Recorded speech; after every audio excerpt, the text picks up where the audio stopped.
Jambo, jambo guys. The Queen of Virtuous Women is here again to welcome you to another episode of the Virtuous Women TV show. And this segment is dedicated to inspiring women. It's called The Secrets of a Virtuous Woman.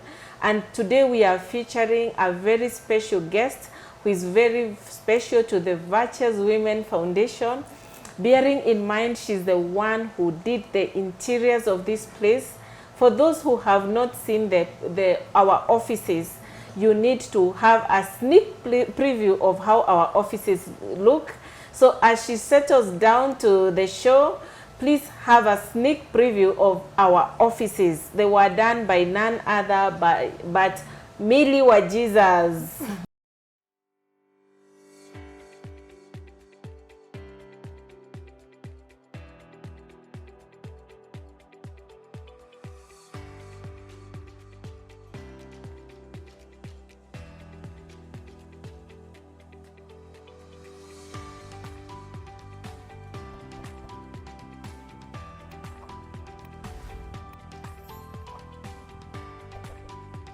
So, Millie Wajesus, karibu to the show. Salimia watu. Thank you so much. Hi guys, praise Jesus.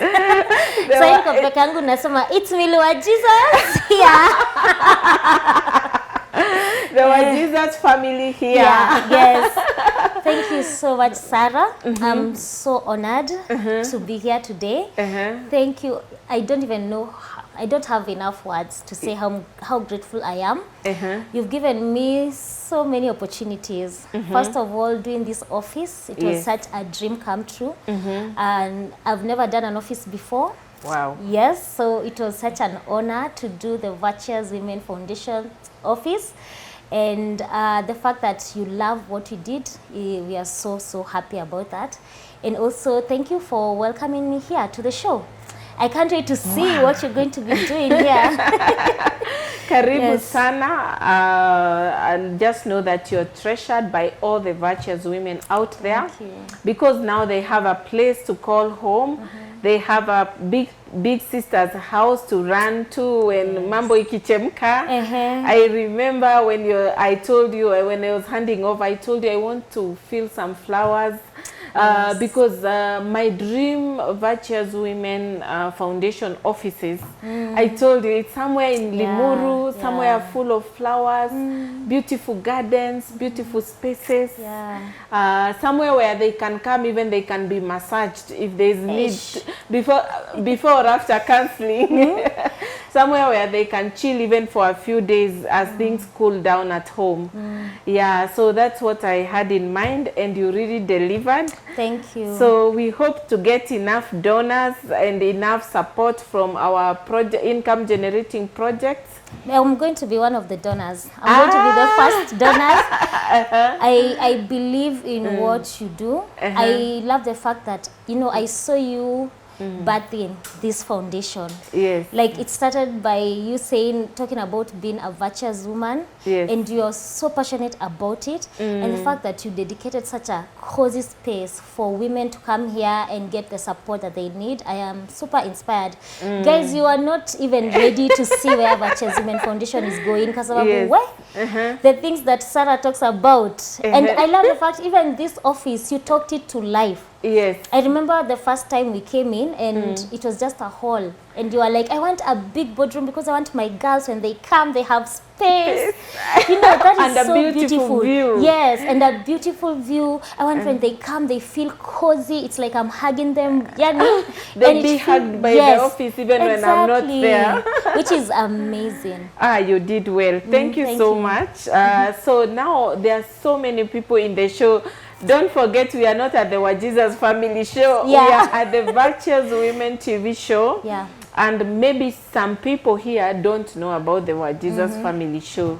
But before we go to the Wajesus family show, they even need to know who is Millie. Yes. At least tell us kidogo about maybe where you're born, the schools you went to, maybe where you've worked before you finally started the Wajesus family. Yes. Yeah, at least watu wakujue kidogo before sasa tukuje kujua maybe if you are a virtuous woman in today's world. Oh, amazing. Yeah. Ladies and gentlemen, my name is Millie Wajesus. I'm a mother, I'm a wife, I'm a content creator, I'm also a business woman and an interior designer. I am a firstborn in a family of 5 and I grew up in Dandora. Sasa ushaenda Dandora? Ushaenda D? Nasikianga inaitwa D. Nahitaji kukupeleka Dandora siku moja. By the way, let's go there yes. as virtuous women and even give back to the people there. Yes. So I grew up in Dandora. That's where I studied primary school, high school, primary. I went to a primary school called Nairobi River Primary School. It's a public school. Iko hizo side za Dandora. I also went to high school. I went to Pangani Girls. Yeah, nilijitahidi. Tulikuwa tunasikia mademu wa Pangani Girls, State House Girls, na gani Moi Nairobi Girls. Na Kenya High sasa hiyo ilikuwa in another league. Yeah, hiyo ilikuwa league nyingine. You know, in my family, my parents were not well off. Like I can say that. Like they could just afford to provide the basic needs. So when it came to education, ulikuwa unaambiwa soma utafute shule. Nile unasoma ujitafutie shule. Unajua siku hizi naona wazazi hata mtoto akiitwa shule mzuri, akiitwa a national school, ako like no, I don't like the facilities. I want to take them to a better school, you know. Sisi majenzi na millennials tuko na hizo vibes. Wanatoka good schools ati waende to private schools. They can. So for me, like Pangani Girls and maybe shule kama Kenya High was a dream because I knew it's way better than maybe kwenda just a local school in the neighborhood. So yeah, when I ukiwa went to... Uko, were you among the madem wenye ni kusema ama wewe ulikuwa that timid girl? Actually, I was that timid girl for the longest time. Hata wakikuona I think sahi wanashindangwa na huyu alitoka wapi huko. Hata wengine they are getting shocked to know now you mean she was in our school. Yes. Which year were you in? Maybe wengine wana watch watajua. Was it nilimaliza 2019. 2019. Yes. So okay. So for me I was that timid girl. I wasn't all over. Watu wako wananiona ni wale watu wa chini ya maji kutembea na machopi. Wale watu wa mabookworms. I wasn't like CU leader, but I was attending CU. Mimi nafikiri wewe ndio ulikuwa secretary ama treasurer wa CU. Yani I was timid to a point hata singependa kuambelea watu. It's like you are non-existent in that school. Same to me, by the way. For real? Yes. Many people who were in my school cannot even remember me. For real? Yes. Wacha mimi kwa imagine wewe ndio uko unaanzisha ma clubs shule. Entertainment club. Yeah. No, actually, I think even people who schooled with me wonder, is that the timid girl? Oh my God, I'm so encouraged to know ulikuwa timid. Because you see, like when people meet me in person, like on camera, people think I'm a very outgoing person, loud, mimi ndio nitakuwa nawapea story, but when they meet me in person they're like, Millie, you're so quiet, is that how you are? Yes. And I'm like, actually this is me, this is how I am. Maybe when I'm in front of the camera, unajua kwa camera ni 1 hour out of 24 hours, so hizo hours zingine nakunga tu nimetulia. By them to upata some braveness akiingia kwa camera. Yes, but even me in real life, I'm very humble, very soft, very virtuous. Yes. But with social media, people just know another character. So after high school, I went to KU. I did a course that I don't even practice. I think that's the case with so many people. I did agribusiness management. I know. Now, under Virtuous Women, you should run the income generating segment. Yeah, I want to do Virtuous Women orchards. Oh wow. You know, in Ambiwa, she considers a plot and buys it. And out of her earnings, she plants vineyards. And when she looks at her harvest, she can laugh at the days ahead. I want us to be going to those orchards. Okay. So wewe ndio utatu lead in that light. Able to find agribusiness strategy. Actually, hata ndio nilikuwa naambia Kabi, I think I need to practice this because I've realized the way agriculture is very important. Yes. Kwa sababu even in our country sasa zingine unaangalianga vitu na shanga hiki kitu inatoka kwa farmer ameuza 2 bob ikikufikia ni 35 like what happens in between, you know, there's just a lot. So yes, I will be part of that. Kwanza hizo vineyards niko ndani. Yay. So Yes. watu wale wanajua agriculture, tafadhali give Millie Wajesus idea so that she can lead the income generating project of the foundation, Virtuous Women Orchards. Yes. Yes, and I practice what she's schooled. Mwalimu wa Millie, kama una watch. Are you practicing what you schooled Sarah, by the way? By the way, I think people would know me. I'm a jack of all trades, but finally I was a jack of all trades in my 20s. I studied accounting, I studied IT, I studied international business. Yeah, and do you know what I finally, I was doing my project for international business, is when I landed to a project that led me to tourism. So wow. Now whatever I'm practicing, I've not even studied it. That's actually the case with so many people right now. Yes. And I feel even under Virtuous Women, it's good for you to even run a program where you train girls about career, you know, just knowing what you want to do in life early. And also kuna wengine who maybe someone is an accountant somewhere and is supposed to be in humanitarian work.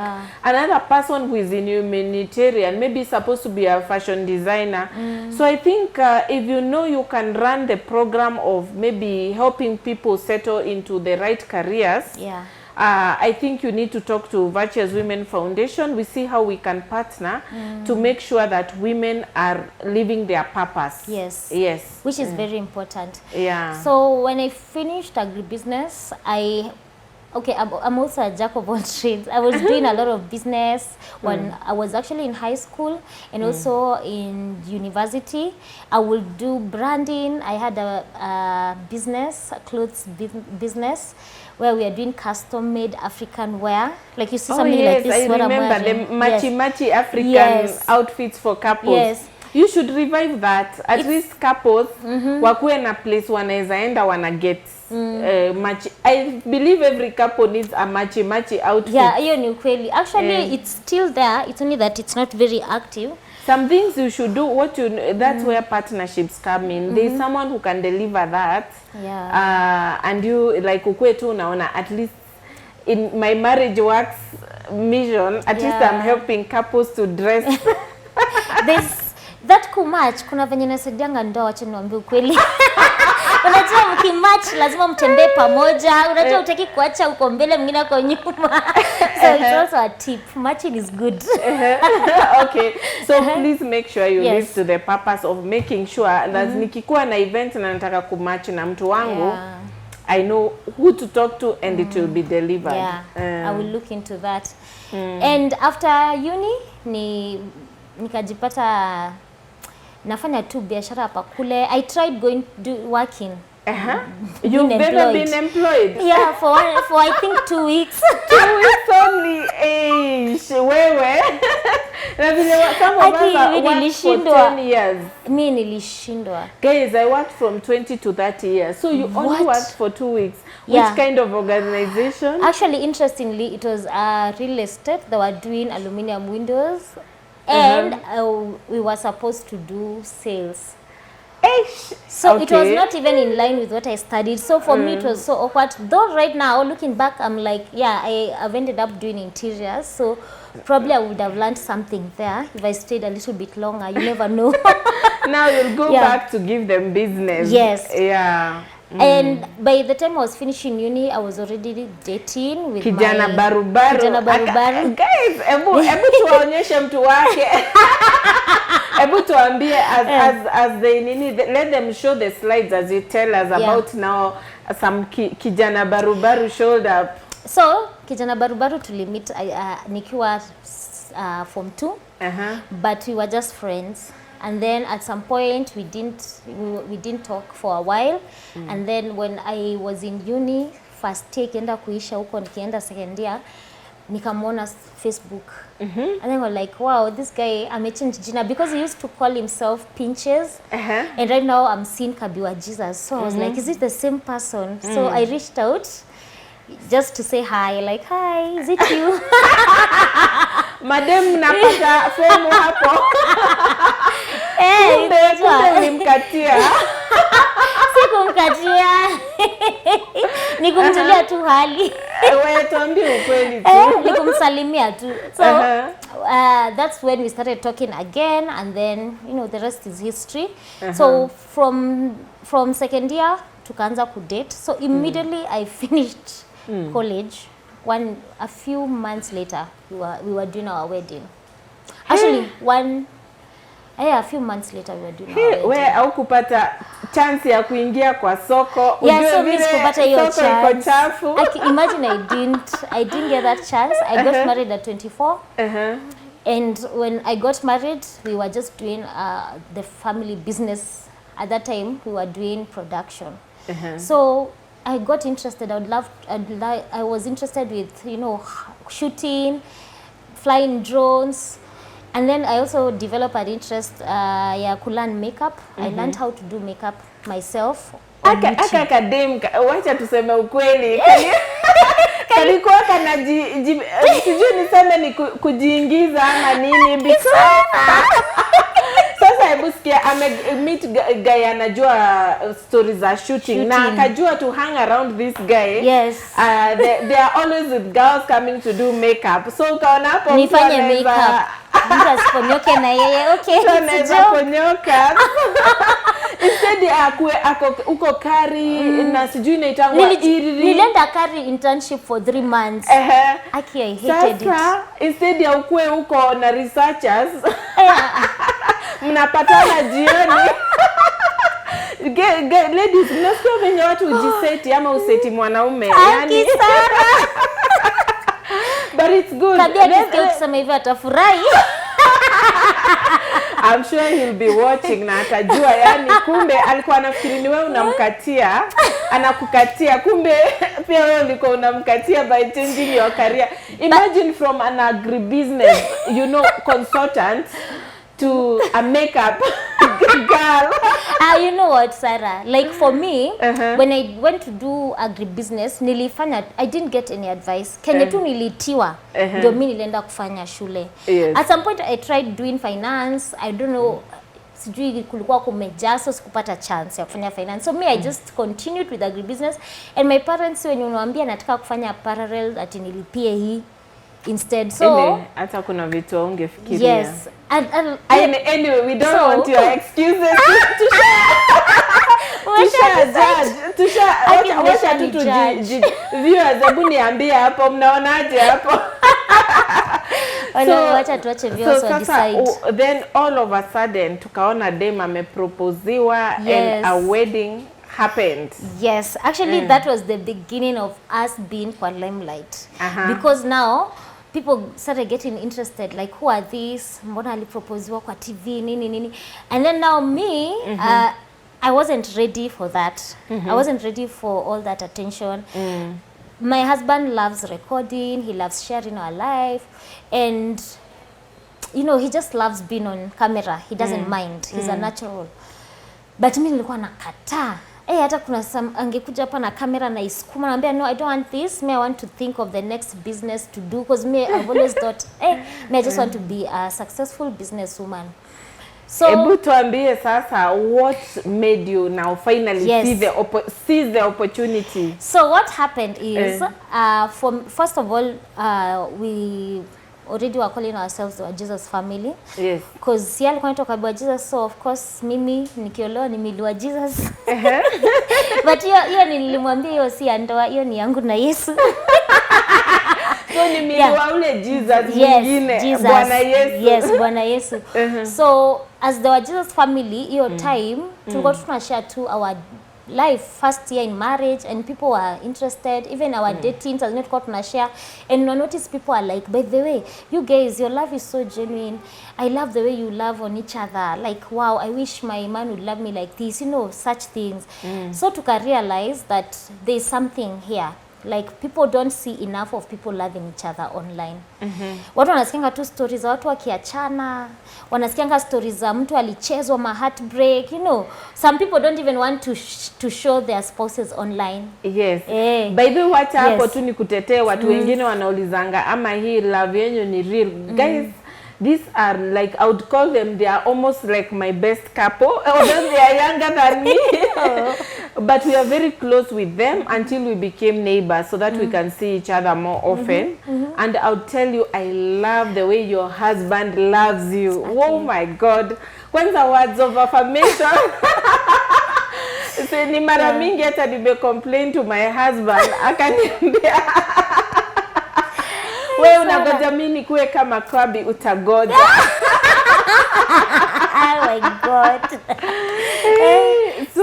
So like to realize there's something to offer. So for me, why I seized the opportunity is because I felt like there was a purpose here. Like if sharing about marriage and encouraging people marriage works is going to change someone's life, I was in. So I had to deal with being timid in front of the camera. You know, I had to just, you know, develop something, you know, thick skin. Because it's not easy. Yeah, because of the trolls. I wasn't ready for such a life. If I was... Now, I think we've come to the point where now we are ready to give the secrets of the virtuous women to these viewers, because I think by showcasing the secrets of the virtuous woman, we'll be able to tell more about your business, how you seize the opportunity, how you develop thick skin, what fruits you've enjoyed out of being a virtuous woman. Yes.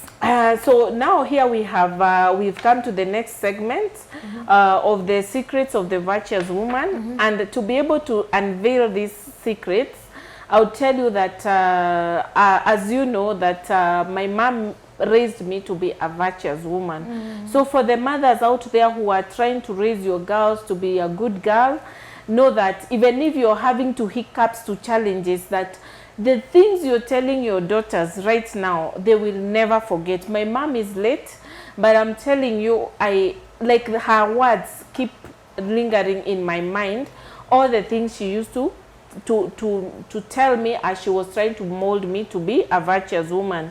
So when she passed on, I found myself reading the Proverbs 31 more and more to reconnect with her. Guys, now we are going to hear the secrets of the virtuous women from featuring Millie Wajesus. So Millie, what we are going to do is that we are going to take you through to Proverbs 31 as we try to bring out to you the qualities of a virtuous woman, and then you relate it in your world. So as you relate it, you're going to rate yourself how you're doing in a rating of 1 to 5. And I'll be I'm going to rate myself, or the audience is going to rate me? First, let's start by, do you understand what it means to be a wife of noble character? They say no one can find, and they say her price is worth rubies. Do you know there is no single shop in Kenya that sells rubies? Ebu go to jewelry shops checking. Not even in Kenya. I have even tried to check out in Dubai, in London, in other places that I've traveled. Every time I visit a jewelry shop, and I have not seen a shop that sells rubies. So I hear they are so expensive that if you manage to get that ruby, you can retire your whole family. Wow. For life. Anyway, she's soft life. Wow. Bilaku. So it's that expensive.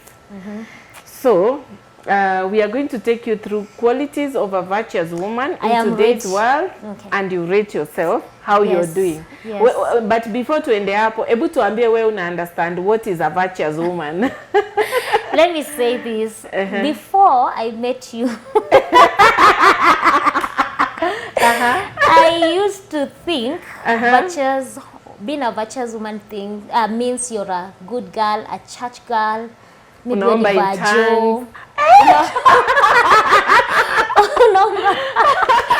virgin, you know, like you're probably even a nun or something. Like I don't know, you're too holy. Like, yeah, you're too holy. Like, yes. it's more about your holiness than anything else. That's what I used to think.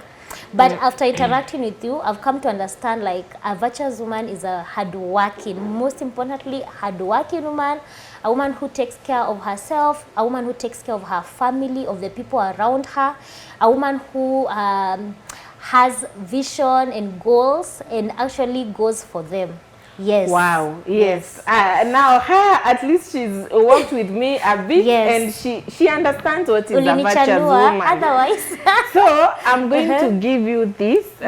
So the first quality of a virtuous woman comes Proverbs 31:11, which says her husband has full confidence in her.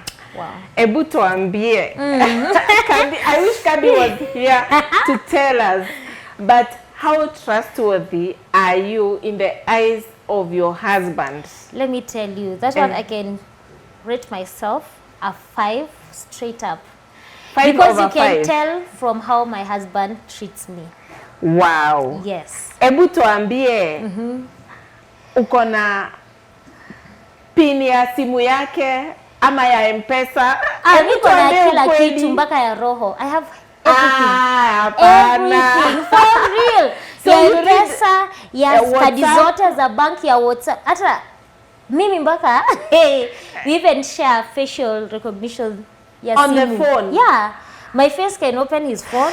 I can open mine, he can open mine, like for... So hapo tuseme ni ukweli, that verse 11, that her husband has full confidence in her, then it means hapo umerate 5 over 5. And let me say something on that as well, like saa zingine Kabi anaweza niambia niende nifanye vitu vingine, niko like, hata mimi mwenyewe niko like, are you sure I can do this? But he really pushes me to go outside of my comfort zone. Even me being on the limelight, it's him who really pushed me. Yeah. So the second quality is of a virtuous woman is that she's caring, and that is seen in Proverbs 31:12. She brings him good and not harm all the days of his life. So we want to know, are you a caring wife? Me, I can say that for your husband, I know that if they are virtuous husbands, that one I can testify so many, but I now want to know, rate yourself in 1 to 5. Caring. Yeah, I consider myself to be caring. But I'd love him to be the one to rate me for that one. Or let me leave that one to the audience. No, rate yours. I rate myself. Okay, me. 2 or 3. 2 or 3. Sarah. Oh my God. Okay, tuambie, like when you, I know you're with him most of the time, but maybe when you are not with him, like maybe wakati mulikuwa distant ako China, ebu tuambie, ama when he goes somewhere for a meeting and you're not together, how often do you check on him? Okay, if we rate it with the check-in, maybe I'm a 3. Yeah. So, but him, I know he would get a 5. So this is not a fair. This is not fair because Sarah knows me. So hakuna vile naweza danganya hapa. This is hard. Rate yourself vizuri. Tuweke 2 or 3. Sarah, that's a 3. Hata ikiwezekana weka 4. Sarah amekataa. So Sasa, the third quality of a virtuous woman is hardworking, and it's seen in verse 13, where it says that she works with strong and eager hands. So, ebu tuambie first, unaamkanga saa ngapi, unalalanga saa ngapi? Okay. On a normal day. How do I put it? I'm a morning person, but somehow I changed to be an evening person. Kwa sababu ya the nature of what we do.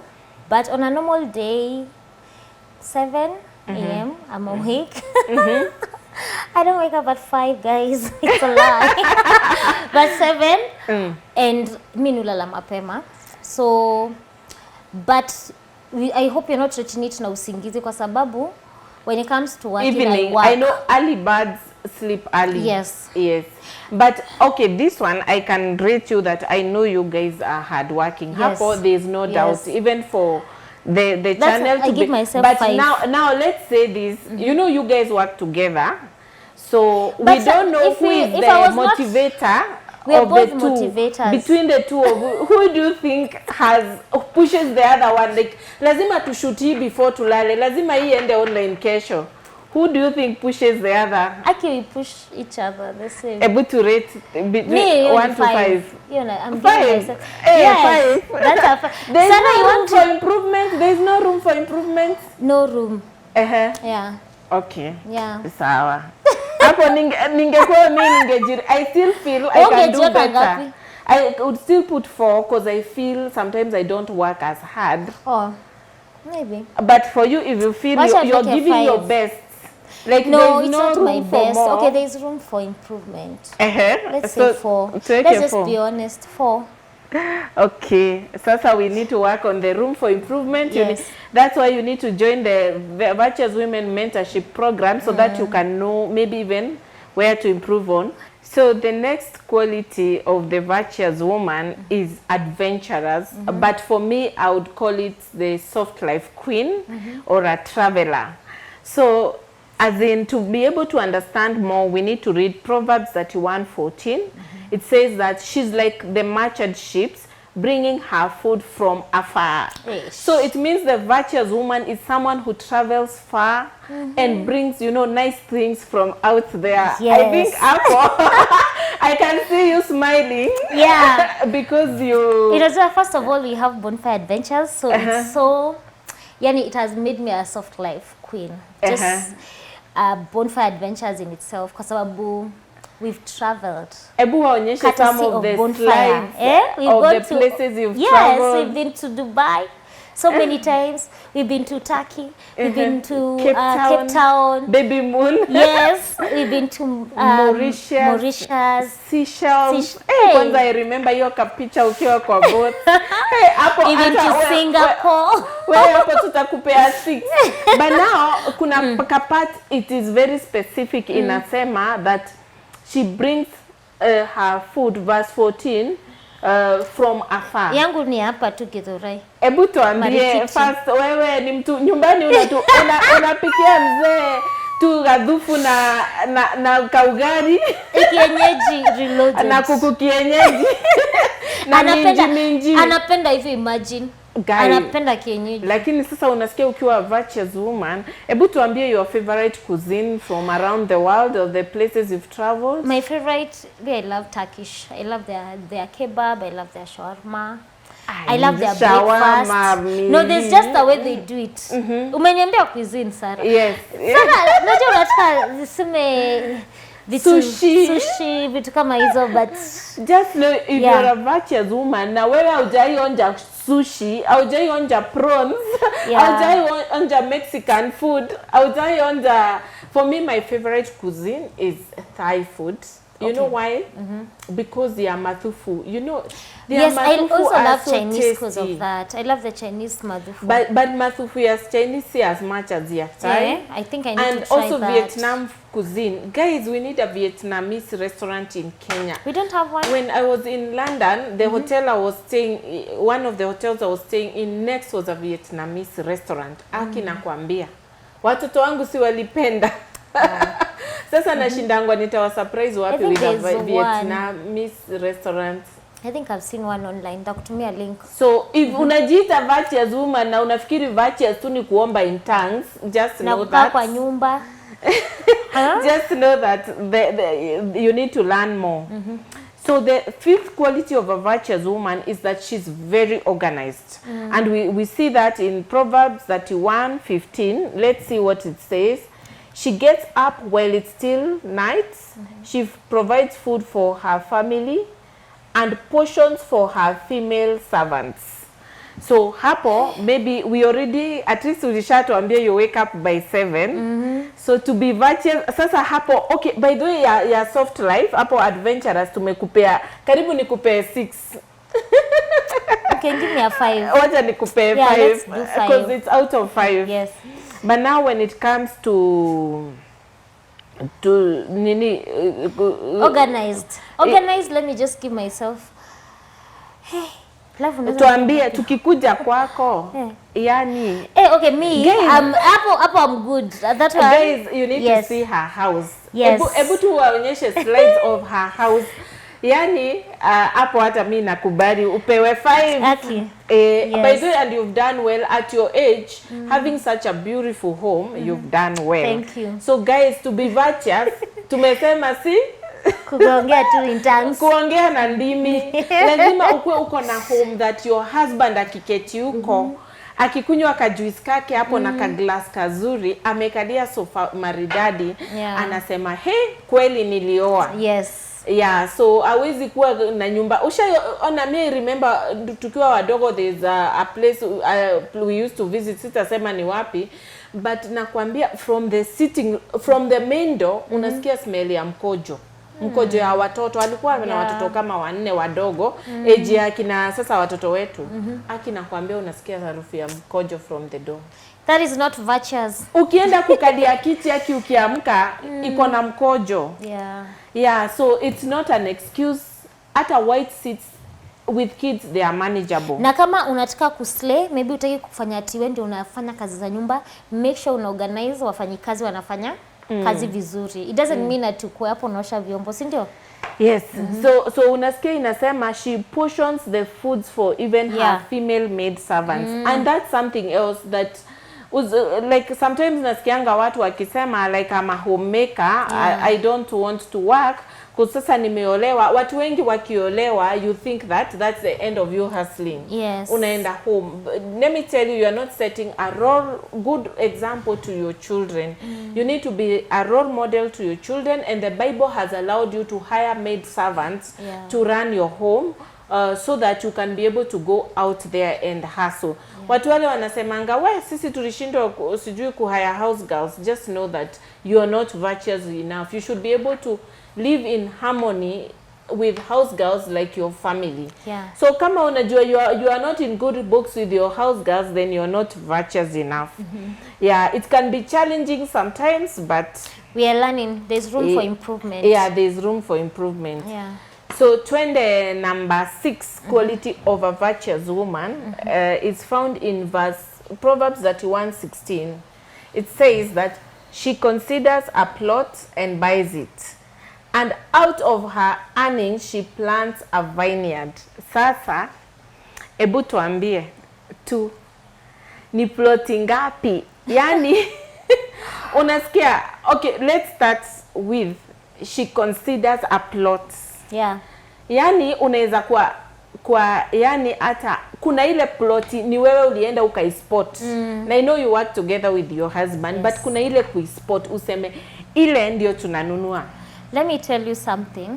Every Sunday, or rather most of our Sundays afternoon, I love doing this. Going out, checking out the latest properties in the market, the latest houses, because I love investing in land. Actually, I think nimeata saidia bonangu to get into it. So when it comes to that, I can rate myself 5. Every year, I have to acquire a piece of land.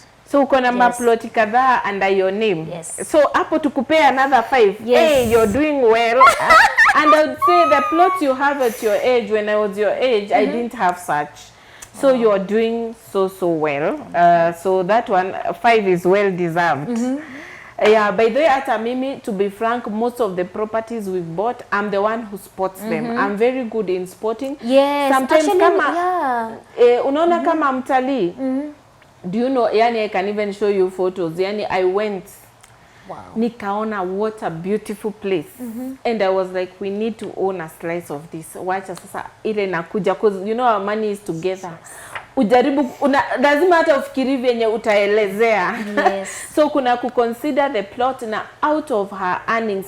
Ladies, hebu nikuulize, mzee wako anaweza kuwa maybe amenunua ploti. But hata ile ploti ya ushago, yani hata si nyinyi mmebuy, out of your earnings umechukua ka loan shule ukaenda ukapanda maybe dragon fruit, or I don't know which fruit or what plant, hata kama ni maize. That means if you've not done that, then you are not virtuous enough. The number 6 quality, or number 7 quality of a virtuous woman is that she's wise. So under wise, we find it in Proverbs 31:18. It says, she sees that her profit is she sees that her profit is profitable, and her lamp does not go out at night. So I think there maybe it's just about business. Yeah. I think there we don't need to do much, because we can already see that you are a wise business person. You've done well. So tukupe, ama there's room for improvement. Let's say 4. Because there are so many things. Unakuwa mhambo. Kuna vitu mingi nataka kufanya and I can say sijafanya. So I always feel like I'm not doing enough when it comes to that part. Yeah. So you have to be a wise business lady who sees that you do a business and that it is profitable. It's not easy, guys, to do business and it is profitable. So number 8 quality of a virtuous woman is that she's compassionate, and that is found in Proverbs 31:20. She opens her arms to the poor and extends her hands to the needy. So ebu tuambie, what are you doing to the poor or to give back to the society? Growing up, mi nilikuwa naitwa Mother Teresa kwetu. Because I love sharing, I love giving, and it's something I've learned from my mom. My mom is a very, very compassionate human being. And by the way, I know your mom raised one of your brothers is not your yes, and he's not the only one. I think growing up, my mom alisomesha watu kama maybe let's say 10. Like, so your mom be a virtuous. No, now I'm trying to give you a background. But maybe on that point before Millie gives, please, if you are a virtuous woman and kwa nyumba yako ni wewe, bwana yako na watoto wako, you are not doing well. You need to, if everyone gave enough, then everybody would have enough. Do you know that saying? Yeah, so ebu tuambie. So right now, and our foundation as the Wajesus family, when I was turning 25, I told my husband I'd love to celebrate my birthday in a different way, and I want to take in girls that or kids who don't have school fees to asomeshe. Oh yes, so I remember that project. We have 8 na nikumaliza wanamaliza shule. Wow. Yeah. I know Millie did that project, and most of our viewers know, and she's doing very well. But honestly, I still feel like I need to do more. You can do I'd more. give myself 4. 4 or 3. Sijipati 3 Sarah. Yes, you are doing well. Let's go for. But I feel God will bless Wajesus in a way that you'll do much bigger. It's such as it's right a foundation. Not even a foundation. not even offices. What I feel, if your mom educated so many, as in with 8, it means with time, maybe you'll even be able to do 100. Even 1,000. 1,000. Hiyo ni shule mzima. It's possible. Yeah, so let's give 4. Yeah. But you're doing well with those girls who are in school. Yeah. Yeah, because I know there are so many girls who may want to go to high school na hawawezi. By the way, through our foundation, we also have a goal to educate 100 girls every year in high school. That's beautiful. Yes, so we want God to bless you more so that hata utuchukulie mmoja ama wawili. Yes, so the virtuous woman is a great planner, and to read that we read we read Proverbs 31 verse 21. When it snows, she has no fear for her household, for all of them are clothed in scarlet. So hapo hata kama ingekuwa 6 wewe ungepata. Hiyo hata will not do much, but now, like, planning may not maybe be to clothing and everything, but wacha tuangalie your planning skills maybe in other things, like maybe when you are traveling. Do you know you need like to do a lot of planning like in advance? Yes. Yeah, so sijui ama maybe like during your travels or maybe on your day to day as you go for appointments, do you find yourself sometimes like you've not planned well enough? Yeah, I have those days, but personally, I can't work without planning. How would you rate yourself as a random. planner, 1 to 5? 4. 4. Yes. Naona mwisho utaenda up na 4. Unajua ukifikisha 80% ni A. Hey, I'm targeting It means you're under virtuous. you're an A material of a virtuous woman. So number 10, hii hata sitaki kuongelea much. It's the 10th quality of a virtuous woman is that she's fashionable. Guy, do we need even to rate her? I think you guys we already know her rating. Yeah, so Master Deadly, ama tu bora tu bora tufiche uchi. Ebu tuambieni huyu anaficha uchi ama she's fashionable. Yeah, so hiyo tu hata tusiongee sana. I give you a 5.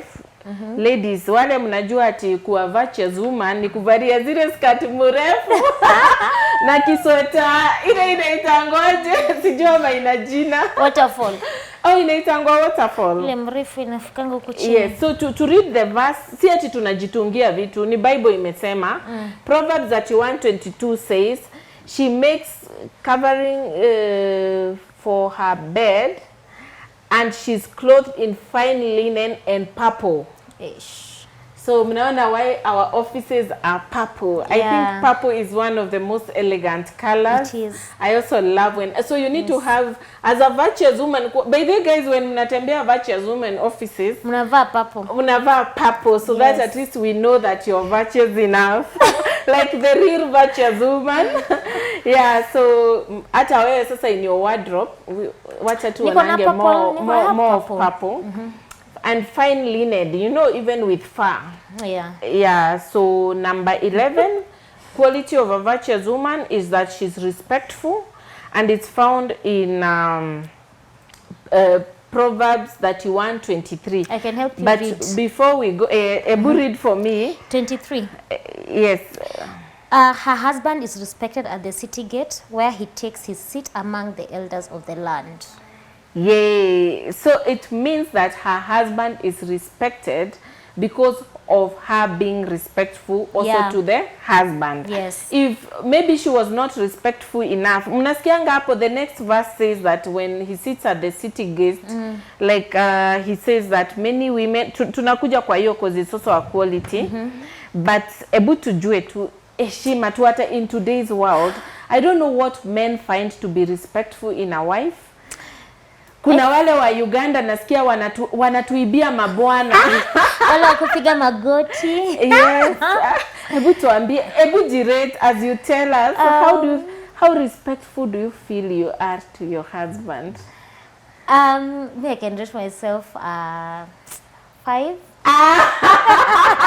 Hakuna kuzira unamrudishianga unamwambia this is what happened. Whatever. Okay, sinanga hizo siku, lakini there's a time like he would complain like I'm not respectful enough, and I believe I've improved. Okay. Yeah, maybe I've moved from a 4 to a 5. So sasa one of these days mwambie umesha transform through those trainings. Ladies, tutawafunza in this foundation how to respect your husbands. Yani paka mabwana zenyu wakienda huko watakuwa anasema, guy, mimi hakuna wife kama my wife. Yani hakuna mtu anaweza weza kuliko my wife. So tukupatie 3, 4 or 5. 5. Tuambie tu au kumpigia magoti. Kupigia magoti si kwa respectful. I think it's about letting submission. Just submitting and kuna wakati tuseme sometimes submission can be hard. Hakuna siku shaisikia hapa mimi sitaki kusubmit. Iko, we have those days, but it's not many. So most days too, you say, unasikia Sarah alikuwa anaita her husband, yes my lord. So you need to be calling him Lord, bado. My lord, but mimi namitanga my king. love. Sasa hiyo ni kuzoeana. Kuna wakati wa kumuita my king, my lord. So tukupe 4. Sarah, don't take away my one. Is there room for improvement? There's no room. We've already like finished. Kabu, Wajesus, if you are watching, every comment there if there is room for improvement. Lakini amejirate 5, tutampea whatever she's rating herself. Lakini Sarah nataka kunirate. No, as in, ladies, if you are watching, just tell us. This interview is biased, guys. If you feel as you rate yourself also there is room for improvement, just to ambie that if there is an area you need to improve on is your submission. So number 12 quality of a virtuous woman is that she's confident. Able to ambie your confident levels as we read Proverbs 31:25. She is clothed with strength and dignity. She can laugh at the days to come. Yes, you know, like ushai dress mpaka ukasikia yenyewe. I'm like that Proverbs 31:25 woman that she's clothed with strength and dignity. This photo of mine, when I wear it, I usually feel that strength and dignity, and it gives me a lot of confidence, especially if I'm speaking to crowds. Hey, me have confidence. Confidence I'm not levels always 100%. To rate ngapi out of 5 your confidence? Let's say 3. 3? Gosh, I don't think so. I'm confident for cameras. Ama now, like when you go to talk to a crowd, do you own the room or you walk into a room? Before I own that people? room, I have to talk to myself in the mirror, and I'm like, Millie, own this pace. You know, like it doesn't come easy for me, especially in front of crowds. When the fire up the crowd. Kwanza random. Oh my God, I would. Inaweza kimbia. Guys, so ukijipea 3, imagine Miria kijipea 3 na wengi na nyinyi mtajipea ngapi kama hujawahi ongea mbele ya watu. So to be virtuous tumesema si tu virtuous. See to my virtues when you are virtuous. Yes. Yeah, so you need to be confident. Actually, interestingly, that is not mentioned in Proverbs 31. Yeah. Pale. Yeah. So I think we can call it being a pure, maybe pure. Purity. It may come to purity. Another woman in the Bible who are the Virgin Mary, but not the virtuous. So maybe if you want to be like and maybe being very holy, you can give birth to the future king or the future whatever saint. Yeah. You know, so keep your purity. It's important. It's important. Yeah. But you see kuna ile verse 1 ilisema her husband has full confidence in her. Which is part of it. Yes. So, number 13 quality is delegator. You want to read for us what it says? It's verse? Proverbs 31:27. She watches over the affairs of her household and does not eat the bread of idleness. Yes. So hapo like bearing in mind that like maybe let's say as you do your work, are you the women who say that food ya mzee wangu haiwezi pikwa na mtu mwingine?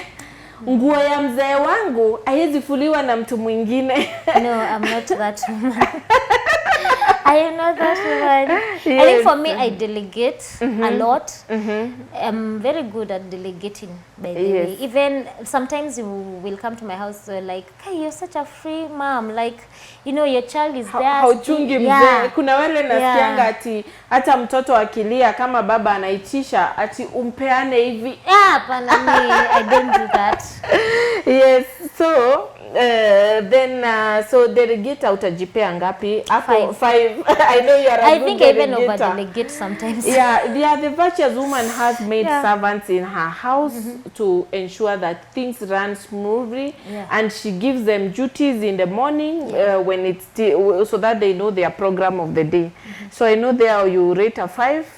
For those who don't have people you are delegating to, you know, just know that it's also a way of creating employment. Don't also kill yourself doing everything. Don't kill yourself. Kama sasa siwezi toka interview ati na niende kukatakata skuma. Yes. So for me nitakuta jacuzzi ikiwa ready waiting for me. So Quality number 14 is that she's blessed. Ebu soma Proverbs 31:28. Her children arise and call her blessed, her husband also, and he praises her. Eish. Eish. Me, I'm blessed. Hey, that one. I am. Hapo kwa blessing, una feel Hey, Mungu amekubless aje? Oh my God, God ameni blessed with a very amazing, beautiful family. Ameni blessed na career. Ameni blessed na platform. Yani. Imagine even your children seeing that wanakuambia, Mom, you're blessed. Hey, me, I'm blessed. Hey, me, that if there's a verse that encourages me in that Proverbs 31 here, her children arise and call her blessed. Hey, I think I should train my children to call you blessed. Yes, I know even my husband may not say it much, but deep down in his heart, he believes I'm blessed. So quality number 15 is that she's a pace setter. So we read Proverbs 31:29 to confirm that. Many women do noble things, but yours surpasses them all. Yay. Yani bwana yake akiangalia wanawake wengine, anaangalia naona, nyinyi mko mashado. Bibi yangu ndio the best. Me, I would say that I know that my husband can say the same about me. And even for yourself, I know he believes in you. But as a pace setter, how do you rate yourself? I think are you pacing? I know in the content creation. Let me tell you guys, as you know, I'm the MD of Bonfire Adventures, and Millie Wajesus, together with her husband, are one of our influencers and content creators. And I would tell you that when I want to showcase a destination, I know mtule ata unleash vizuri ni the Wajesus family. So I would say, and let me tell you, there are so many people who can go with good camera people and showcase it well. But I would tell you that not just for Bonfire, but even for the other companies you market for, I have seen all the companies that this Wajesus family, the companies that have believed in you to market their products, I have seen them grow. Angalia kama Fine Wood venye wame grow. And fashion line. And fashion line alikuwa tu ka exhibition ka kitu kadogo. Right now, even your clients are becoming pace setters. So when it comes to pace setter, I would give you almost a 6. I know you're leading in that, and I told you need to get more awards because you deserve them. Thank you. So quality number 16 is she's a leader. Ebu tuambie. 26. She speaks with wisdom and faithful instruction is on her tongue. Yes. Hapa kwa leading. Hey. Nimeona ukilead ma Gen Zs.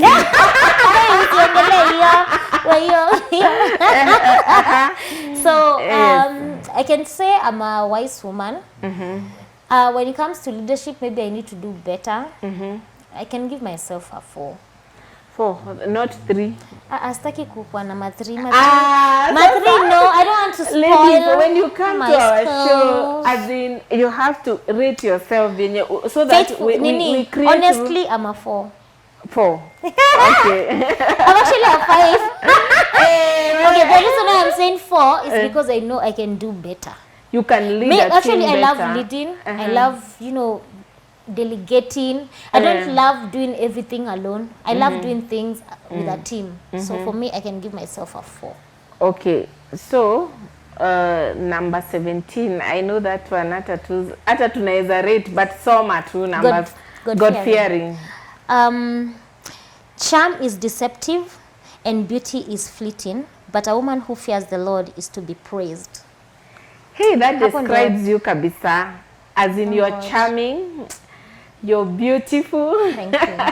Hey. And above all, you're a woman who fears God. Hey, very important. Guys, there's nothing like being a woman who fears God. Let me tell you, sometimes unaweza ona nikipayuka social media, but if there's someone who fears God also, it's me. I may not, by the way, I don't speak in tongues, at least you guys do.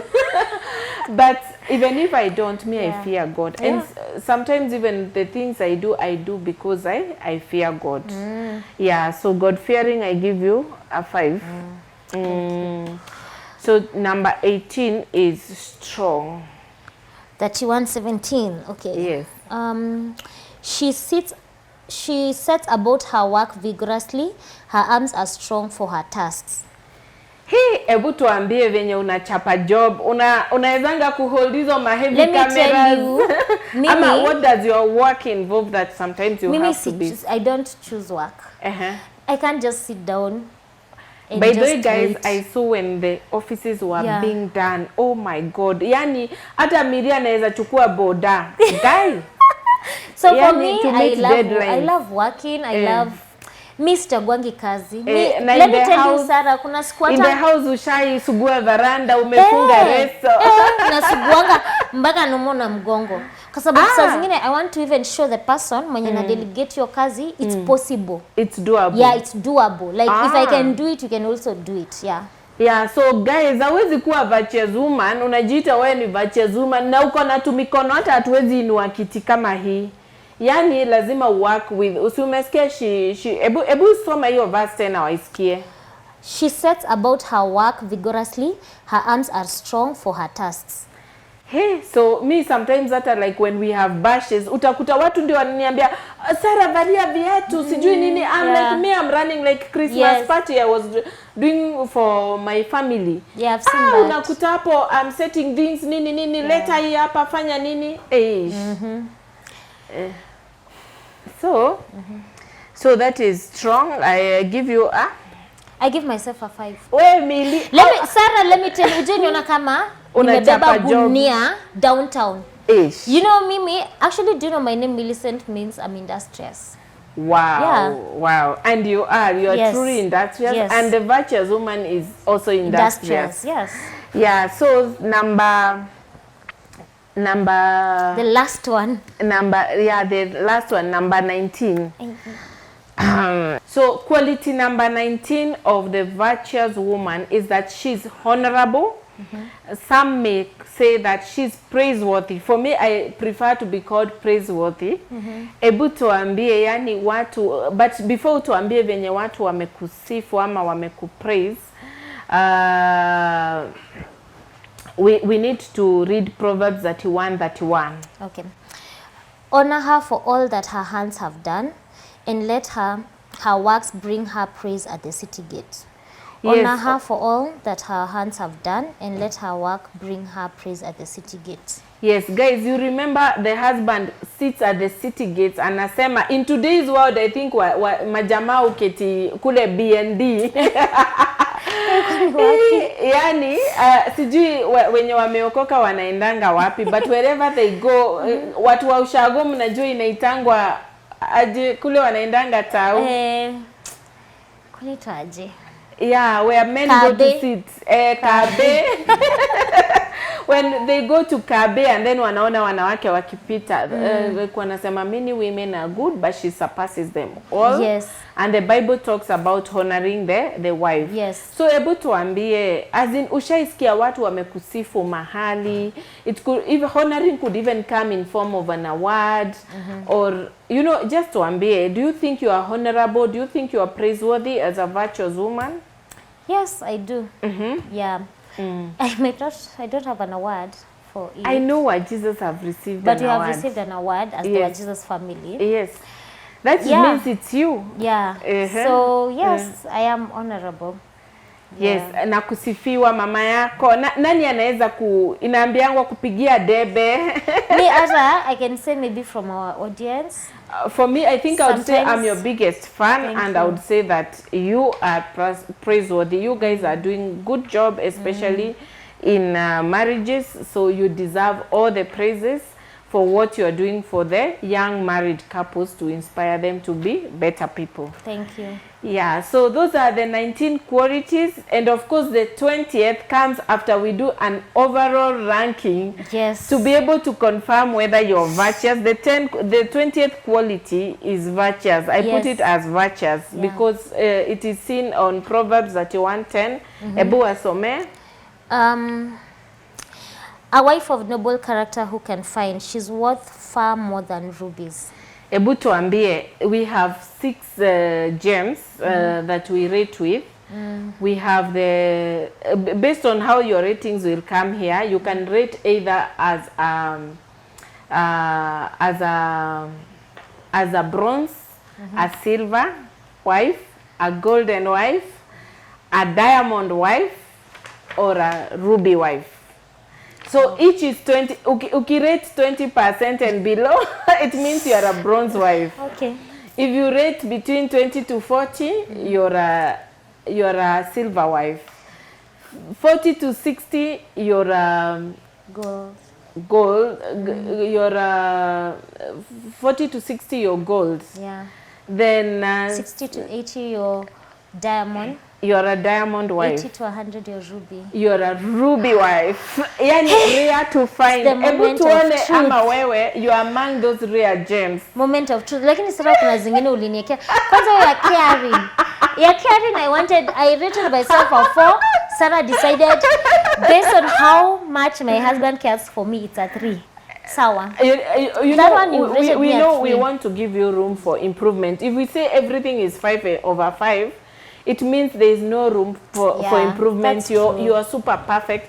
And even me, there are areas where I would want to give myself 5, but I feel I can do better. I still can do more. Yeah. So wacha tuone how much you rate. Sijui nani, wacha tuhesabiwe. IBC will show you the results shortly. Guys, the results are out. What do you think Millie rated out of 100? As we said that we have different kinds of wives of noble character, and based on the 20 qualities of a virtuous woman, according to that Proverbs 31, you can rate either bronze, that is if your ranking is 0 to 20, silver 20 to 40%, gold 40 to 60, diamond 60 to 80. Millie, your results are here. Are you ready to see? I am ready. Gosh. Guys, Millie Wajesus rates 81% as a virtuous woman. Oh, yay! Moja tu nijipate kwingine. Ruby. So she rates as a ruby. Yani she's worth more than rubies. When we talk of like a wife of noble character is worth more than a ruby, she's actually a ruby. I thank God. Yes. So Sasa, you should work towards being more than a ruby. Yes. So that way you should rate 101%. That one. We will work towards that. Yes. So congratulations for being such a great virtuous woman. Thank you. Sasa my viewers mmejua that virtuous woman si tu kuwa vajo. It takes a lot. Yes. So you need to join the Virtuous Women Foundation mentorship and training programs. You'll be able to learn more on all these qualities, on how you can improve yourself to be a better person. For me, actually, when I have not yet done the rating for myself, but I feel I'm not yet a ruby. I still feel there are so many areas I need room of improvement. So guys, please stay tuned to this channel because you'll be learning more and more from virtuous women will be featuring on the show. Wow. So Millie, thank you so much for doing the offices for virtuous women and also for being our very first guest. Thank you so much. I'm honored. And guys, if you know somebody who is a virtuous woman and you talk to them and they would like to be featured on the show, please let us know. We'll be happy to feature the woman so that she can educate more women on how to make sure to work on these qualities of a virtuous woman. Yeah. So asanteni sana. See you next time. Bye. Bye.